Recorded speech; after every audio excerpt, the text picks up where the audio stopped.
台东县环保局宣布讲，今年奥多拜排气的定期检验未搁发明信片来通知咯，车主是当上网络去申请，用简讯来通知。根据台东县环保局的统计，去年台东县奥多拜排气定期检验的比例有88.94%，全国排第一。不过今年1月开始，环保局取消用光批通知车主定期做排气的检验，改用简讯通知。有不少车主认为讲安尼收无通知，袂记得验车互裁罚。会记得说每年哪时候就要去定检？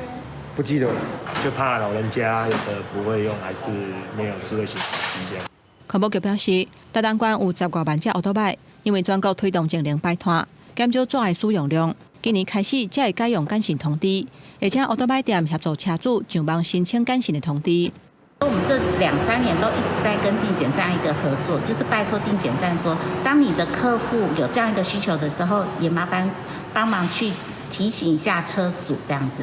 环保局统计，去年才罚2万多件，无做定期检验的奥多拜，一台车罚500块，超过6个月会阁罚3000，甚至会去用注销牌照。所有奥多拜5年以上的车主，都要上网申请简讯通知。伫行照发照的日期前后的1个月，都会收到排气检验的通知，较袂去用裁罚。公司新闻台东报道。